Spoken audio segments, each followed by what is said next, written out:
Eu vou orar aqui rapidinho, tá? Então, se você não estiver dirigindo, fecha o seu olho aí. Se estiver dirigindo, fica com o olho aberto, presta atenção na estrada, tá? Na pista. Pai, muito obrigado por mais essa noite de aprendizado.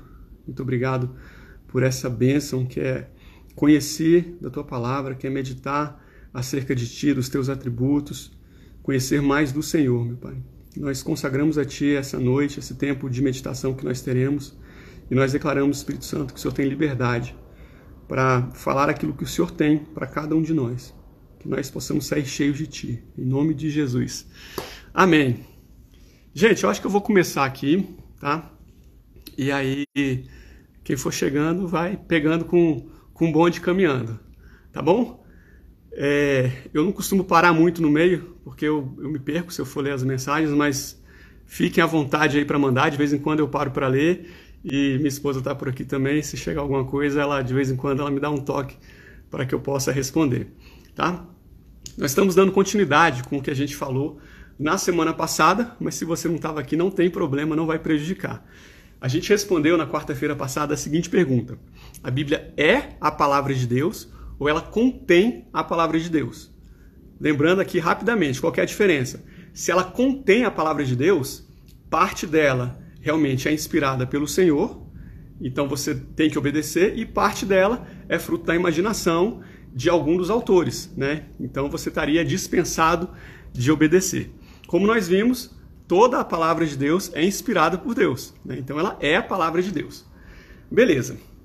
Acontece que mesmo quando a gente reconhece a Bíblia como palavra de Deus, na hora que a gente começa a se aprofundar, a ler mais, né, as Escrituras, a gente chega em algumas partes que não são muito claras, né? E a gente começa a pensar que tem alguma possibilidade de ter algum erro, de ter alguma contradição, de ficar aquela pulguinha atrás da orelha, né? Pois é sobre isso que a gente vai falar nessa noite, né? Eu listei aqui 3 motivos que podem nos dar essa impressão. E a gente vai ver cada um deles. Não quer dizer que não possam existir outros motivos, né? Mas esses 3 aqui já abarcam certamente a boa parte daquilo que tem de mais relevante, tá bom? A primeira razão que muitas vezes faz com que a gente fique com essa impressão de que a palavra, algum trecho da Bíblia, talvez seja meio conflituoso, ou talvez possa ter um sentido diferente, é justamente a existência de variáveis. O que são variáveis? Pensa aqui comigo, tá? Vamos dizer que eu tenho um texto em inglês aqui, aí eu pego esse texto em inglês e eu entrego para 2 pessoas que são completamente fluentes na língua. E eu falo, traduz para mim esse texto. Se eu pegar depois os 2 textos e comparar, concorda que vai ter um monte de palavra que um utilizou e que o outro não utilizou? Você concorda comigo? Né? Por exemplo, se eu pegar a palavra sad, pode ser que um traduza como triste e o outro traduza como desanimado. O sentido está preservado, mas você teve uma pequena variação aí, né? Porque um escolheu uma palavra, outro escolheu outra. Aí pode ser que uma pessoa ele inverta a ordem de uma palavra enquanto o outro põe na ordem direta. Enfim, essas coisas inevitavelmente acontecem. Agora você imagina se a gente falar aqui de milhares de pessoas pegando aquela mesma palavra, aquele mesmo texto em português e traduzindo para o inglês. A gente vai ter realmente uma grande variedade de versões diferentes, né? Com pequenas variações.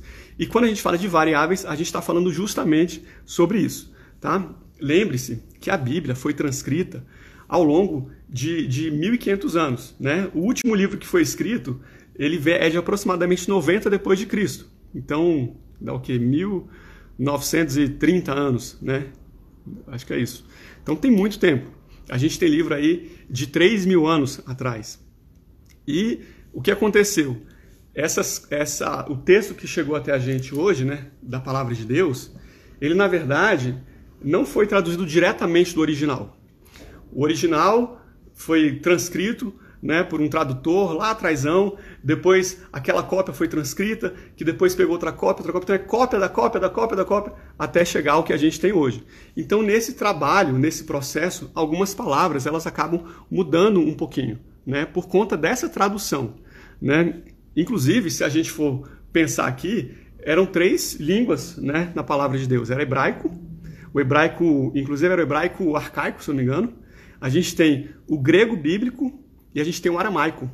E quando a gente fala do hebraico e do grego, não são o mesmo hebraico e o grego que são utilizados hoje em dia. Então, isso por si só já passa aí mais uma grande dificuldade, né? É por isso que acaba que a gente tem palavras diferentes que são utilizadas, mesmo que essas palavras tenham muitas vezes sentido aproximado.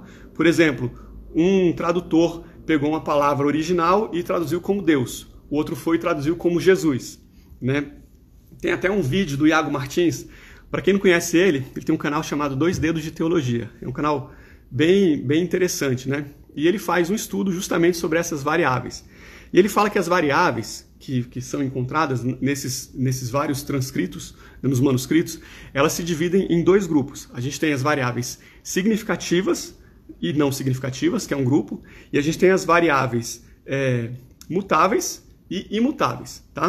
O que é uma variável significativa?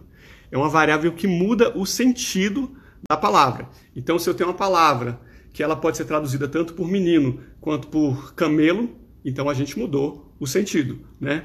Agora, se eu tenho de uma variável da Bíblia para outra apenas uma troca de ordem de palavra, isso não é significativo. Quando a gente fala de variável ou de viável e inviável, aí é se aquilo ali faz algum sentido. Porque muitas vezes não faz sentido aquela tradução que foi dada por um dos tradutores da Bíblia. Por exemplo, né? Vamos dizer que eu diga aqui, sei lá, que eu comi uma manga. Aí alguém vai traduzir isso aí. A palavra manga em português, ela pode significar tanto a fruta quanto a manga de camiseta. Se a pessoa lá, se o tradutor vira e fala que eu comi uma manga de camiseta, vai fazer algum sentido? Não vai, né? Com certeza não. Então, se isso está na tradução, e acontece algumas vezes isso, né? Quando a gente pega os manuscritos antigos da Bíblia, então isso é claramente uma tradução chamada inviável, ou seja, é uma que não tem nenhum sentido. Foi um erro, claro, lá de quem traduziu, né? Embora ela seja significativa, porque você chamar de manga fruta ou manga de camisa muda completamente o sentido, né? Então, essas variações, elas existem. Um exemplo prático aqui, tá? Vamos lá, não precisa abrir a Bíblia, senão a gente vai demorar, mas eu vou ler para você aqui. Marcos 9, 29. Ele fala assim: e disse-lhes, essa casta não pode sair com alguma coisa a não ser com oração e jejum. Né? Isso acontece lá quando Jesus tem a criança lunática, né? E os apóstolos não conseguem, os discípulos de Jesus não conseguem expulsar o demônio, Jesus vai, expulsa e fala então em Marcos, Jesus pronuncia que aquela casta da criança não pode sair com alguma coisa a não ser com oração e jejum. Essa palavra e jejum, ela é exatamente um exemplo dessas variáveis que existem nos manuscritos. Em alguns manuscritos, essa versão aparece. Em outros manuscritos, essa expressão, né, e jejum não aparece. Perceba que é uma diferença que é significativa, muda o sentido, né? E não só é significativa, como é viável, porque você tanto pode entender uma como sendo verdadeira, quanto a outra como sendo verdadeira.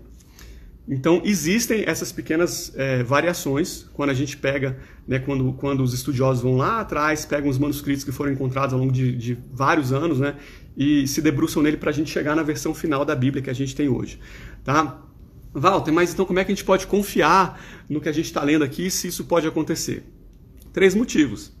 O primeiro, inclusive o Iago Martins fala disso lá naquele vídeo, se alguém quiser depois me manda um inbox que eu procuro o link desse vídeo das variáveis e mando, tá? Ele faz um estudo bem extenso.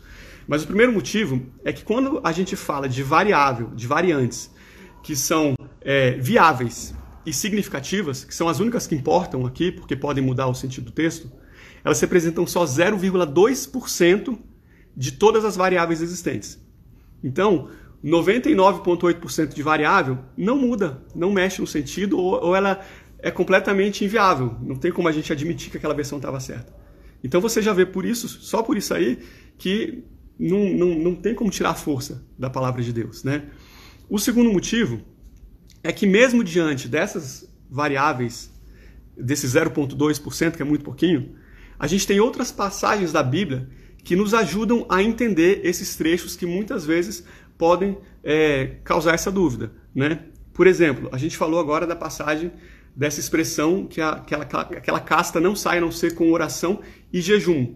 Eu não sei se no original tinha o jejum, mas a palavra de Deus fala em vários outros lugares da importância do jejum e da oração. Então perceba que independente dessa pequena expressão estar ou não no original, a gente não tem qualquer prejuízo para o entendimento das Escrituras, para o entendimento da palavra de Deus. Porque a palavra de Deus, ela é um todo que se completa. Você não vai pegar uma passagem isolada e basear sua fé naquela passagenzinha isolada.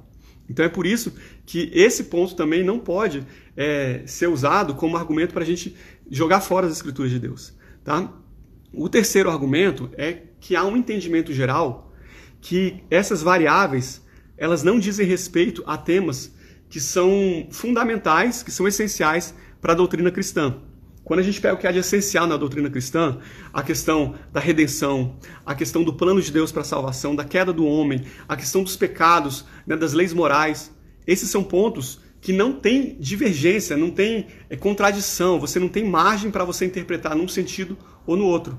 Você tem uma clareza quando você pega os vários manuscritos que foram escritos ao longo dos anos e que deram origem, então, a essas versões que a gente tem hoje em dia, né? Então, diante de tudo isso, a gente chegou aqui no final da primeira razão, né? A gente está falando aqui, então, de 3 razões pelas quais a gente, muitas vezes, pode ter alguma dificuldade para interpretar certas passagens, ou porque a gente pensa que pode ter algum erro na escritura, ou porque, às vezes, parece ter contradição. Então, esse foi o primeiro motivo, as variantes. Mas a gente viu que as variantes não justificam a gente descartar a palavra de Deus, né? É muito pouquinho que aparece, tá? A segunda grande razão, e essa sim é mais importante, tem relação com a diferença de contexto, tá? Quando eu falo aqui da diferença de contexto, eu quero que você pense na grande barreira cronológica, na grande barreira espacial que tem entre nós e aquele povo do Oriente Médio que habitava há 2, 3, 4 mil anos, que foram os recebedores, né, os destinatários originais da palavra de Deus, né? Olha só, a gente sabe que a Bíblia é atemporal. Ela era tão verdadeira naquele momento que ela foi dada, quanto ela é hoje e como ela será pelos séculos dos séculos.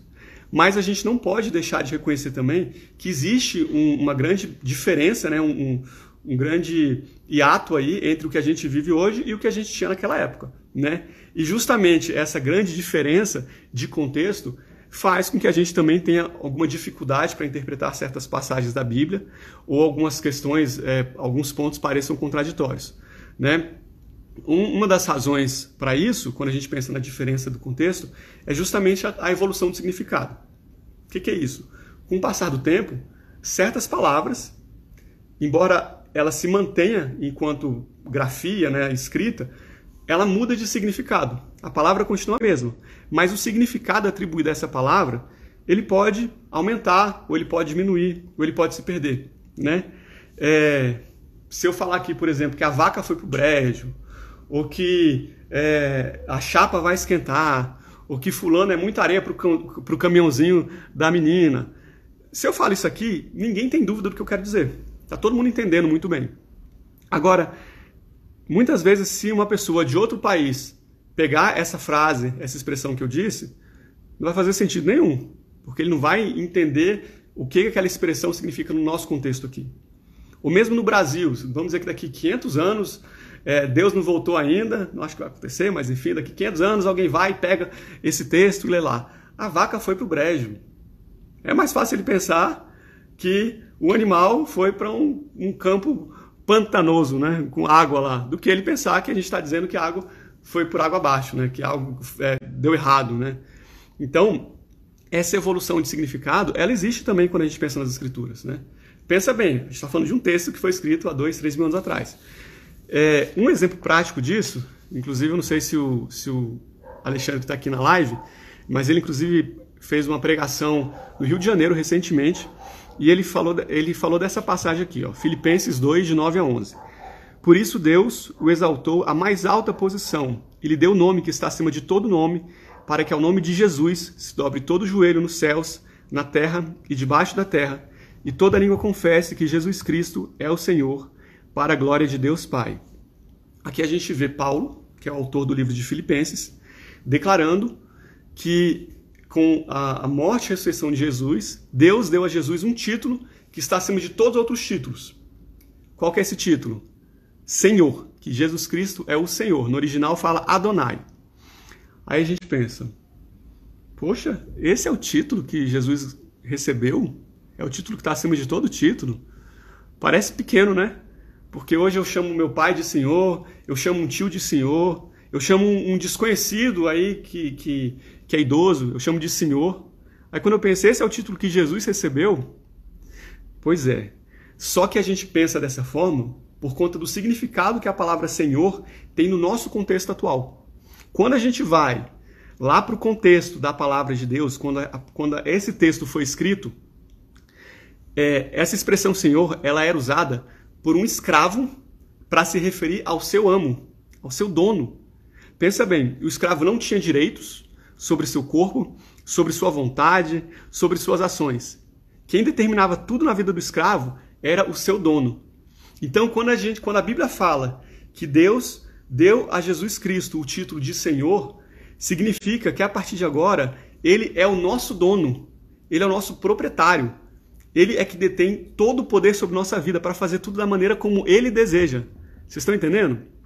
Então, o sentido hoje é completamente diferente. Ele foi muito enfraquecido. Então, quando a gente vê alguém falando, Jesus é o meu Senhor, olha a importância que isso existe, mas pensando no contexto da época. Você está falando que a vontade do Senhor Jesus é completamente soberana, acima da sua. Sua vontade não quer dizer nada, a vontade dele é que vale. Entendeu? Então, a gente vê que justamente essa questão aí da evolução de significado de algumas palavras, isso é algo que pode sim causar alguma pequena variação também, tá? Bom, além desse, gente, tá todo mundo ouvindo bem aí? Eu não tô vendo, eu não sei se vocês estão comentando alguma coisa, eu não tô vendo nenhum comentário aqui. Mas fiquem à vontade para comentar, para eu saber que vocês estão por aí. Eu tô vendo os foguinhos aí pentecostais. Mas manda texto aí também só para ver se tá tudo em ordem. Opa, a Moniquinha mandou aí também. Beleza. Shalom, Moniquinha. Quando a gente pensa, então, também na questão da diferença de contexto, né?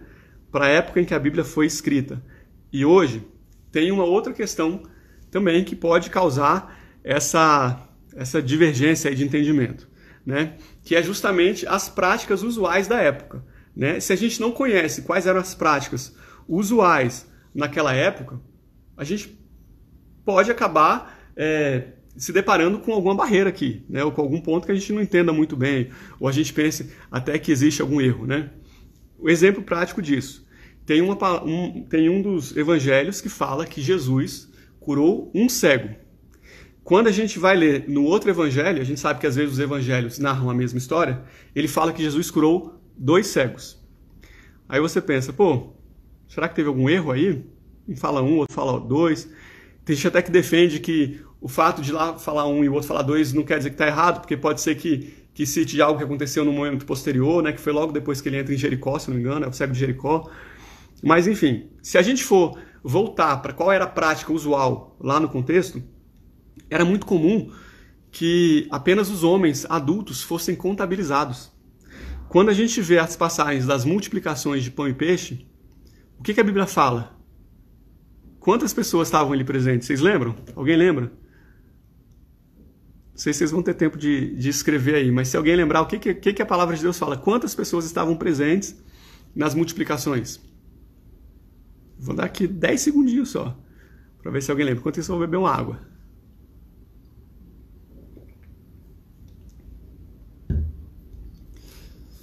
Bom, não chegou, não sei se alguém está escrevendo aí, mas eu vou adiantar. A palavra fala que lá tinha 5.000 homens, fora mulheres e crianças. Não fala que lá tinha 5.000 homens, 4... Isso aí, Moniquinha. Não fala que lá tinha 5.000 homens, 4.000 mulheres, 2.000 crianças. Não fala. Fala só que tinha 5.000 homens. Então é possível que tanto um autor quanto o outro do evangelho estivessem corretos.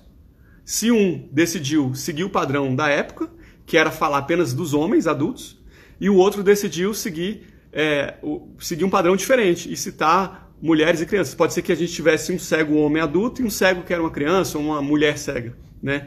Então a gente vê que esses pontos, eles também acabam podendo levar a gente a ter alguma diferença aí, né, de entendimento. E tem também aquela questão que é uma forçação de barra que muitas vezes algumas pessoas utilizam aí para falar que tem erro na escritura, pensando também nessa questão das práticas usuais da época, né? Aí pega a passagem, por exemplo, livro de Salmos, ele fala assim, como a lesma se derrete. Ah, mas a lesma não se derrete, então isso está errado. Aí você tem outro salmo que fala que os montes proclamam a glória do Senhor, que um dia faz menção a outro dia. Ah, mas isso não acontece, isso é uma mentira. Gente, o salmo foi escrito numa linguagem poética, né? Então, ele usa mesmo desses recursos literários e não quer dizer que isso esteja incorreto, né? Então aí a gente já está falando de uma forçação de barra. Tem também uma passagem lá de Deuteronômio, que ela é sustentada por alguns como se houvesse algum erro na Bíblia, que fala dos animais que eram proibidos de serem consumidos. E aí nas aves, cita como uma das aves o morcego. Aí tem gente que fala, ah, mas morcego não é uma ave, morcego é um mamífero. Então olha como a Bíblia está errada. Pois é, gente, mas naquela época, quando ele falava das aves, a gente estava falando dos animais alados, os animais que voavam, né? Então você dividia o animal que voa, o animal que é da água, o animal que é da terra. Então ainda assim a gente não tem. Então veja que existem casos em que não passa realmente de um coração endurecido que quer criticar com qualquer motivo que seja, tá? Enfim, isso acontece infelizmente. Mas o Evangelho resiste aí há 2000 anos, né? 2022, tem tanto tempo que o Evangelho está resistindo bravamente e vai continuar até a volta do nosso Senhor Jesus. Amém? Bom, o terceiro motivo, então, a gente viu as variáveis, a gente viu a questão do contexto, né? Que faz a gente, muitas vezes, ter alguma dificuldade para entender a Bíblia. E o terceiro motivo, que para mim é o mais importante, é o mais relevante, é justamente a falta de intimidade com aquele que inspirou toda a palavra de Deus, né? O nosso Senhor, o nosso Deus, né? A gente sabe que é fundamental a gente ter um entendimento que vem não apenas do nosso conhecimento humano, mas do conhecimento de Deus, para que a gente possa interpretar corretamente a Bíblia Sagrada. Eu quero ver se alguém consegue escrever nos comentários qual que foi o maior exemplo de alguém, da necessidade da gente ter essa revelação do Espírito Santo para entender a Bíblia, que não adianta só um entendimento humano. Qual que é o maior exemplo que a gente tem dessa necessidade? Alguém consegue pensar aí? Alguém consegue responder? Eu sei que tem um lagzinho aí quando eu pergunto, né? Às vezes vocês demoram um pouquinho para ouvir, mas tem uma prova na Bíblia que deixa muito claro que não adianta de nada a gente ter todo o conhecimento humano, né? Saber de cor e salteado a Bíblia, sem a gente ter a inspiração divina. E esse exemplo é justamente dos fariseus, né? Os fariseus sabiam a Bíblia toda, né? A Bíblia que eu falo do Antigo Testamento, né? Que é o que existia naquela época lá quando Jesus veio. Eles conheciam de cabo a rabo, eles citavam toda a Torá, que eram os 5 livros, os 5 primeiros livros da Bíblia, né? Citavam assim, de cor e salteado, de frente para trás, trás para frente, do meio para o lado, para o outro. Mas não mudava nada, não fez nenhuma diferença na vida deles. Aliás, eles fizeram... Foi algo pior, né? Porque os fariseus foram uns responsáveis pela crucificação de Jesus, né? Exatamente. A Moniquinha está botando aí, a letra sem o Espírito é morta. Exatamente. Então a gente sabe que a Bíblia ela traz tanto os textos mais simples quanto textos mais complexos. E, meu irmão, acredite, tanto para esses textos simples quanto para os complexos, a gente precisa do Espírito Santo para ter a revelação completa de Deus, né? A gente não pode interpretar apenas com o racional, a gente precisa do espiritual, é fundamental. E a gente só vai conseguir isso por meio da intimidade com o nosso Senhor. E para a gente ter intimidade com o nosso Senhor, a gente precisa de oração, a gente precisa de jejum, a gente precisa de leitura da palavra também. Quanto mais a gente vai lendo a palavra e mergulhando, mais aquela leitura buscando em Deus, no Espírito Santo, mais a gente vai conhecendo, né, aquilo que o Senhor queria passar para a gente. Agora que a gente viu, então, esses 3 pontos principais, né, que podem causar aí alguma contradição, eu separei para a gente uma questão que é muito interessante, né, e era esse ponto, inclusive, que eu tinha citado na semana passada, que a gente ia ver nessa quarta-feira. É um ponto muito interessante, muita gente acha que tem uma contradição explícita na Bíblia por causa disso aqui, né? Para a gente entrar nesse ponto, já vou falar dele rapidinho, mas para a gente entrar nele, eu quero primeiro, eu não sei se embaçou a tela, gente, eu acho que embaçou aqui para mim, não sei se vocês estão vendo embaçado ou se é a minha conexão. Alguém escreve aí, fazendo favor, se está embaçado ou se vocês estão vendo bem, porque aqui para mim, eu não sei se está ok. Bom, enquanto vocês não escrevem, eu vou continuar falando aqui, tá? Não está embaçado, beleza. Para a gente entrar nesse ponto de aparente contradição da Bíblia, eu preciso antes lembrar de 3 atributos que a gente estudou nas últimas semanas. Vai bem rapidinho, né? Primeiro deles, imutabilidade. O que era imutabilidade? O nosso Deus é o mesmo ontem, hoje, sempre. Ele não muda em termos de caráter, e se ele não muda em termos de caráter, ele também não muda em termos das suas palavras e das suas ações. O segundo atributo é a onipotência, ou seja, Deus detém todo o poder para executar tudo aquilo que está em conformidade com a sua vontade. E o terceiro atributo é a onisciência de Deus, que é o fato de que Deus conhece todas as coisas. Ele tem o conhecimento completo do passado, do presente e do futuro. E a gente foi além, a gente falou isso exaustivamente, né? Que esse conhecimento ele não deriva do fato de Deus antever aquilo que vai acontecer no futuro. E sim, dele participar do futuro, depender completamente dele. Seja da sua permissão, seja da sua determinação.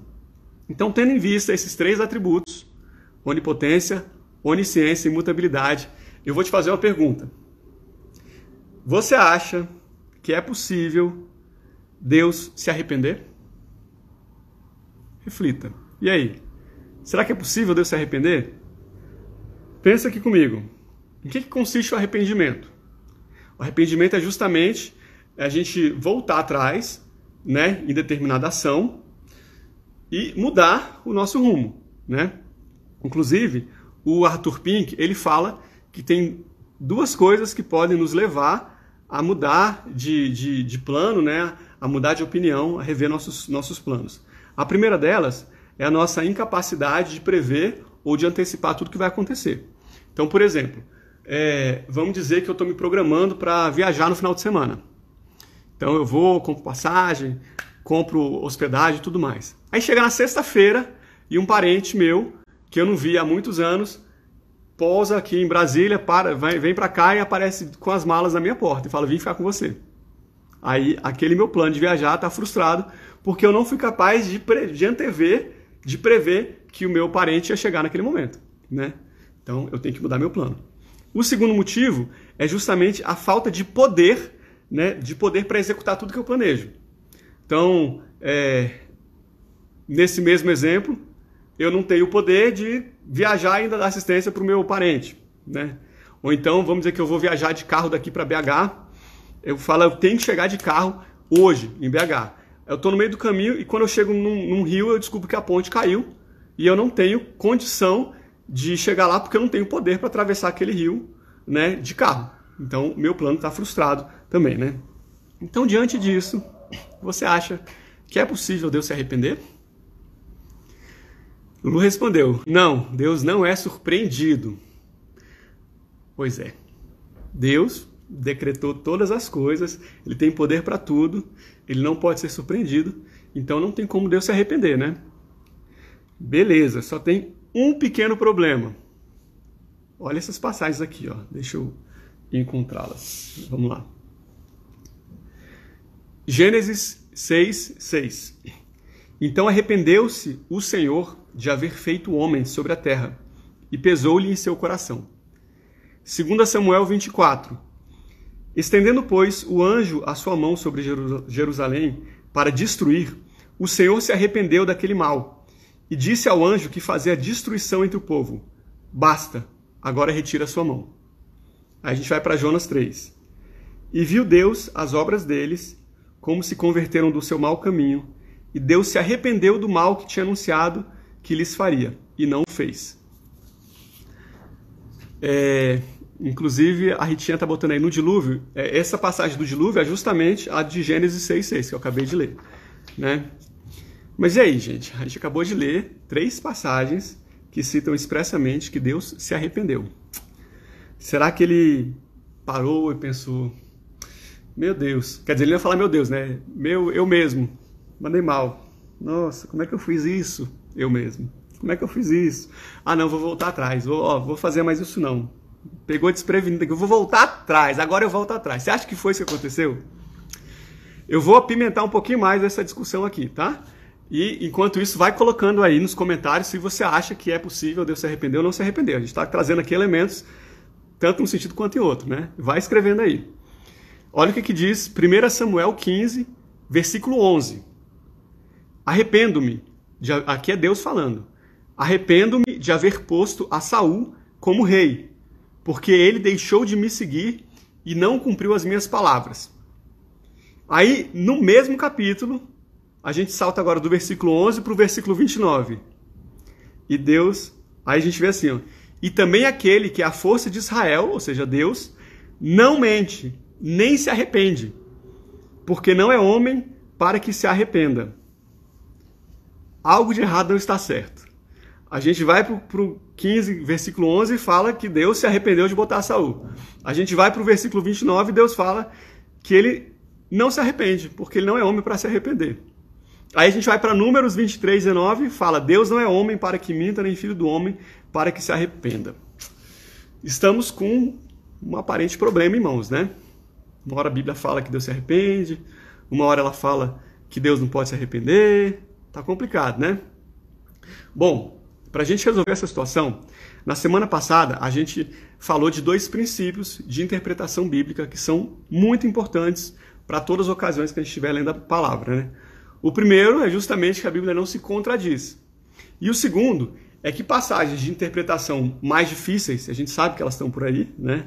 Elas devem ser interpretadas, ou a interpretação deve ser auxiliada por passagens de interpretação claras, interpretações fáceis, tá? Então pensa aqui comigo.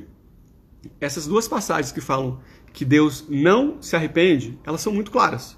Deus não é homem para que minta, nem filho do homem para que se arrependa. Ela não deixa margem para interpretação. Ela é muito específica. Deus não se arrepende, né?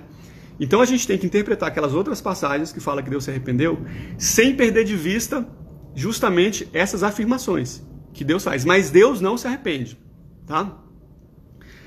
Então vamos lá.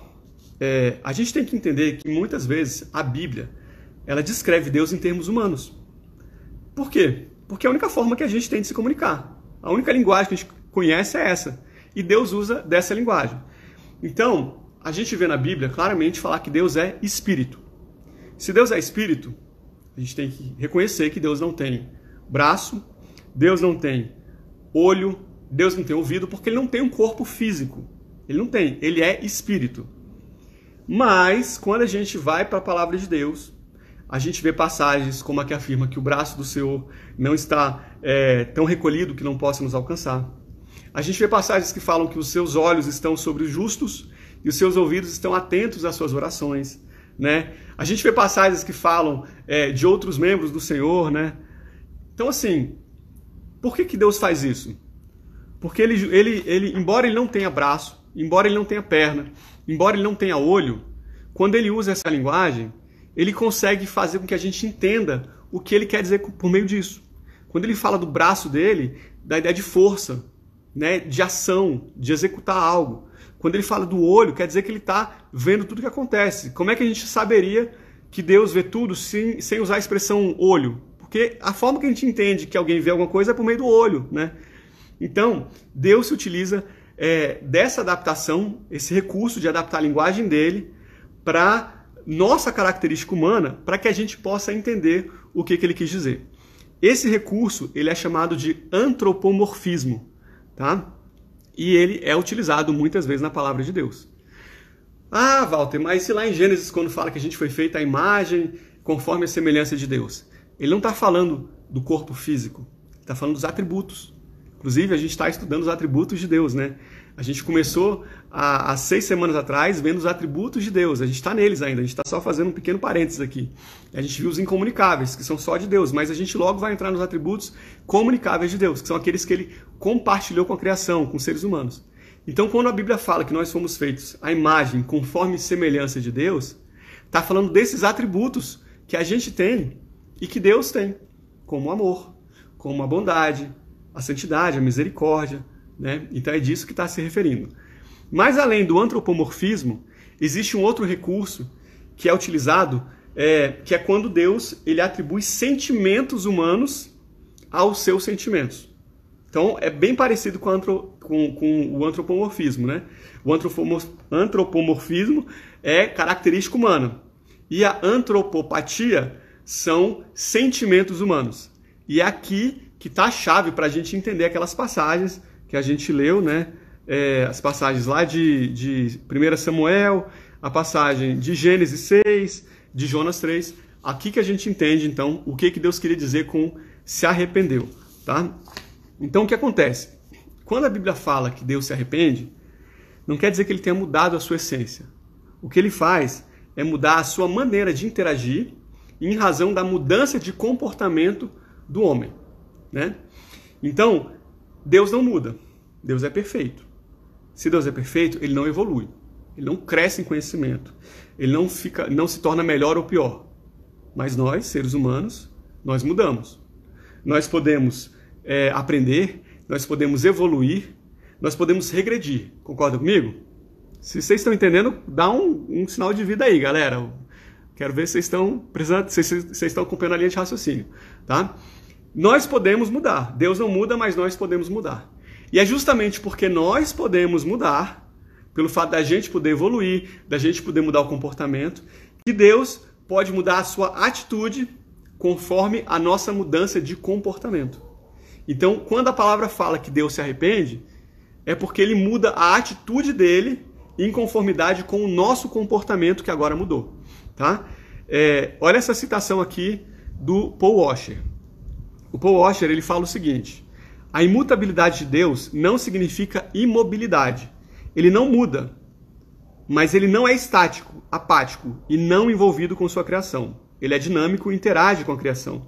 Ele sempre é o mesmo, mas o seu relacionamento, o seu comportamento com os homens mutáveis vão variar de acordo com a resposta dos homens a ele. Isso não é a contradição à sua imutabilidade, mas é a prova dela.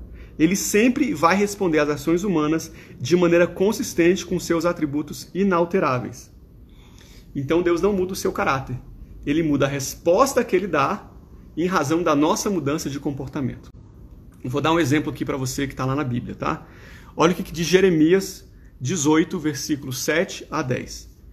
No momento em que falar contra uma nação e contra um reino para arrancar e para derrubar e para destruir, se essa nação contra a qual eu falar se converter da sua maldade, eu também vou me arrepender do mal que eu pensava em fazer.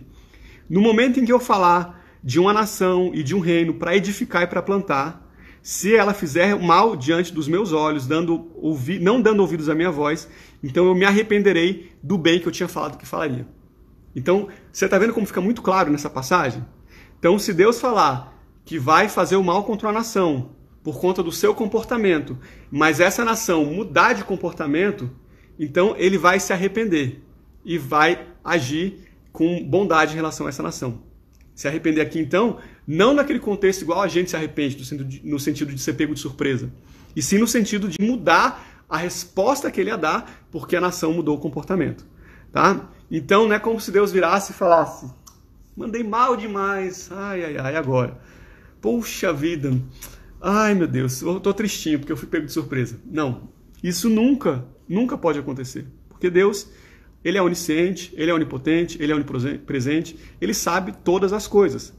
Então, o que a gente está vendo aqui é justamente essa mudança em razão da mudança do homem. Quando a gente lê agora aquelas passagens entendendo essa explicação, olha como ela fica mais clara. Deixa eu pegar aqui de novo. Gênesis 6. Então, aliás, deixa eu até complementar antes de eu ler de novo a passagem, deixa eu falar mais um argumento que ele é citado também, que é importante aqui para o caso, né? Tem a questão também do significado original da palavra, tá? E quem fala isso é o Rodrigo Silva. Quando a gente vai para o significado da palavra arrepender-se, lá no hebraico, né? Lembrando que essa parte, que esses textos que a gente leu aqui, eles estão no hebraico, né? A gente tem duas formas de escrever arrepender-se. Uma é o verbo shuv. O verbo shuv, ele está ligado muito mais ao arrependimento humano. Então, quando você vê lá escrito shuv, é basicamente o arrependimento humano, né? No sentido de você fazer uma coisa que não deveria fazer. Ela tem o significado de voltar atrás. Então, você arrepende, porque você volta atrás em alguma decisão. Mas você tem também um outro verbo que é utilizado para significar arrepender, que é o verbo naham. Esse verbo naham, ele é mais difícil de traduzir, porque o sentido literal dele é de dilatar a narina. Então, dilatar a narina, né? De você fungar, de você suspirar. Então pensa que você fez alguma coisa por alguém, você ajudou muito uma pessoa, e essa pessoa que você esperava, que tinha muita admiração e carinho por você, ela vai e te trai, né? Assim, faz uma coisa contra você. Aí sabe quando você vira... Sabe isso? Essa ação de você fungar, de você dilatar a narina, esse suspiro, é esse que é o sentido da palavra nahan, que significa arrepender, que foi traduzida como arrepender naquelas passagens que a gente leu, tá?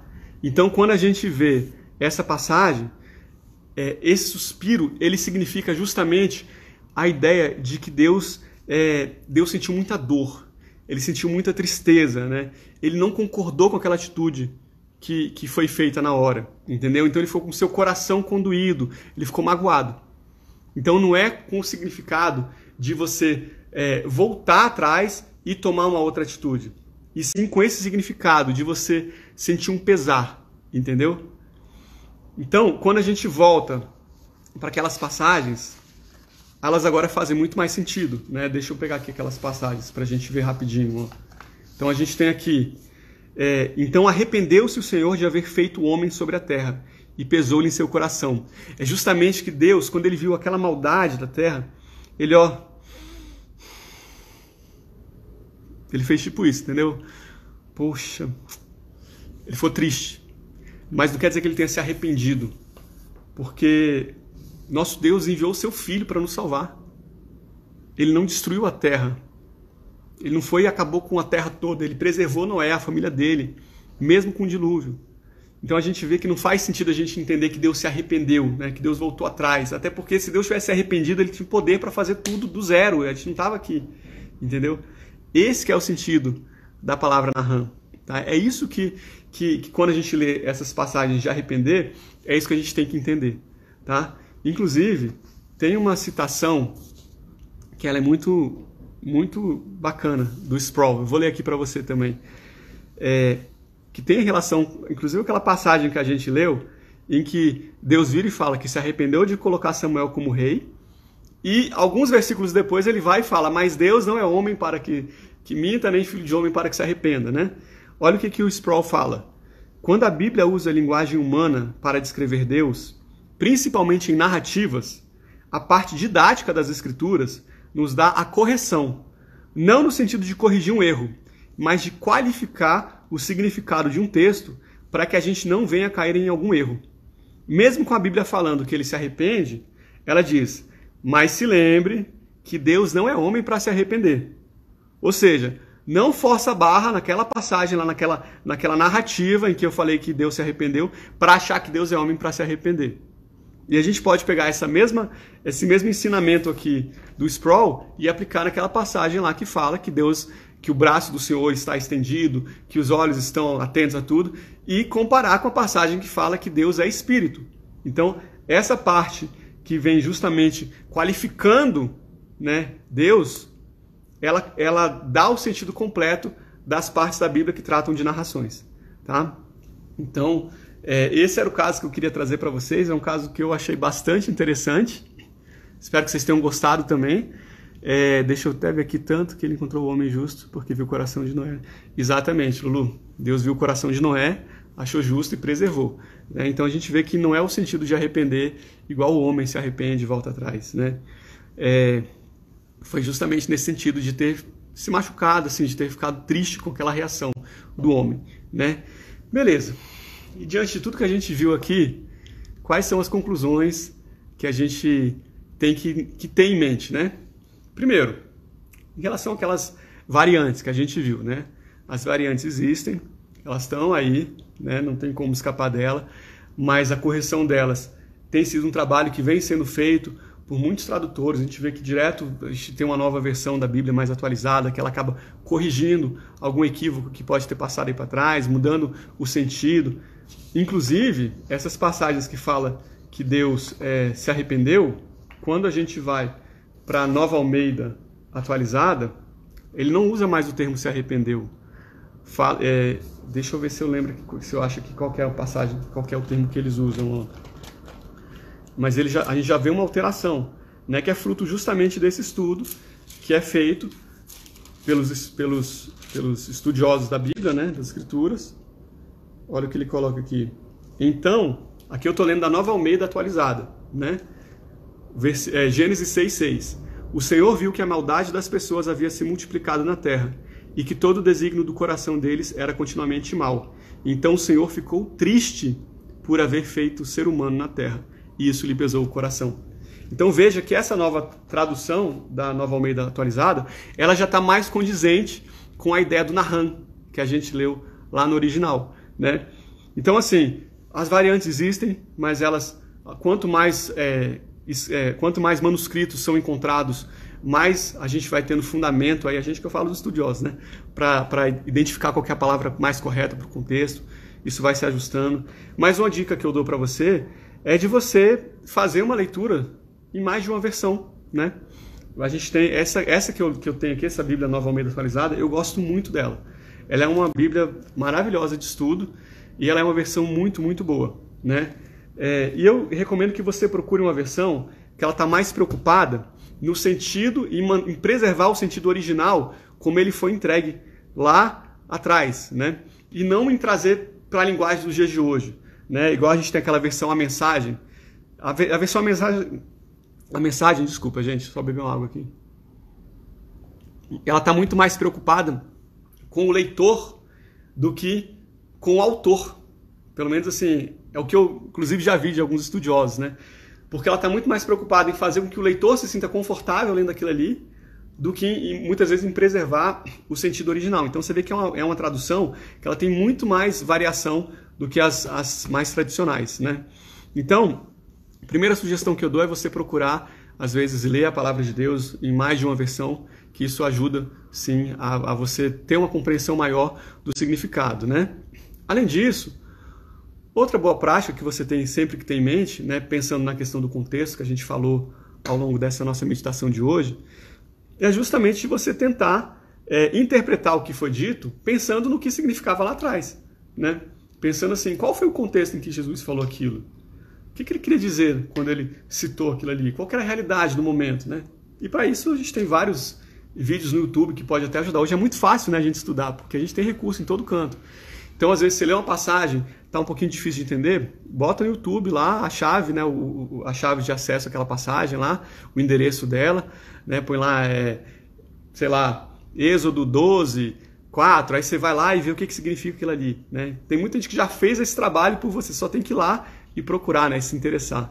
Mas aí tenha em mente, então, qual que era o contexto original, quem era o destinatário, onde é que aquela passagem foi falada, quem que foi o primeiro ouvinte dela, né? Qual foi a circunstância que levou a falar aquilo, né? Porque muitas vezes a gente vê que o engano vem justamente de você tirar trechos de um contexto e você querer enxertar em outros contextos. Isso acaba deturpando muitas vezes a palavra de Deus, né? E acima de tudo, a maior sugestão que eu poderia dar para vocês é que, independentemente da dificuldade do texto, busque sempre no Espírito Santo, né? Busque interpretar a palavra com base na ajuda, né, da dependência total do Espírito Santo de Deus, né? Então, Senhor, eu vou ler a palavra agora, Espírito Santo, abre o meu entendimento, me ilumina, me capacita, né? Porque é isso que vai muitas vezes trazer para a gente códigos que, por os olhos humanos, ele não conseguiria enxergar, né? Então isso acaba também ajudando a gente bastante, né? Então, gente, era isso que a gente tinha para falar nessa noite de quarta-feira, 26 de outubro. Eu espero que tenha sido edificante para vocês aí. A gente então viu na semana passada por que a Bíblia é toda a verdade de Deus, né? Porque a gente não pode escolher quais trechos a gente vai entender que são de Deus e quais são do homem, porque é toda de Deus. E hoje a gente acabou falando um pouquinho dessa questão, desses pequenos conflitos, contradições que às vezes aparecem, mas que não invalidam de forma nenhuma a palavra de Deus, né? Que não anulam que a palavra de Deus é toda verdade, é toda inspirada por Deus, tá? E para a semana que vem a gente vai continuar com um tema muito interessante mesmo. Então, quem puder, quem quiser, venha, já bota aí no seu alarme, que vai ser bênção. E eu vou rapidinho orar aqui, antes da gente encerrar. Pai, muito obrigado pela tua palavra, pelo teu ensinamento, meu Deus. Muito obrigado pelas tuas ordenanças, que são bênçãos para a nossa vida, meu Deus. Nós sabemos que a tua vontade ela é boa, ela é perfeita, ela é agradável, ela é completa em nossas vidas. E nós submetemos nossas vontades, nossos desejos, nossas ações ao Senhor. Como nós vimos hoje, meu Deus, nós declaramos que o Senhor é o nosso Senhor. Tu és o nosso Senhor, Jesus, Tu és o nosso dono. Nós nos submetemos por completo a Ti, a Tua vontade. Nós pedimos que o Senhor vá nos capacitando, nos enchendo de Ti, que o Senhor vá nos dando intimidade contigo e revelação da Tua palavra, meu Deus, revelação da Tua vontade para nós. Nós selamos este momento que nós tivemos agora e nós pedimos para que o Senhor vá enxertando essa palavra em nossos corações, meu Deus, para que elas se tornem vivas. Em nome de Jesus, amém. Beleza, galera? Glória a Deus, valeu aí por todos que estiveram aqui. A gente está encerrando. Obrigado, Cleusa. Valeu, Paulinha, Moniquinha, Josh. Acho que a Ingrid está com o Josh também. Tiagão, Carol, Lulu. Valeu, Wellison. Bom que você esteve até o final também. Renatão. Baby. Gente, valeu, Lulu. Que Deus abençoe vocês. A Rafa também. Rafinha, que bom que você estava aí com a gente até o final. Que Deus abençoe vocês. Restinho de semana abençoado. Estejam em oração pela nossa nação, né? Para que a vontade de Deus se cumpra. Vai se cumprir, né? Mas é isso, gente. Beijo no coração de vocês e a gente se vê na quarta-feira que vem. Tchau, tchau.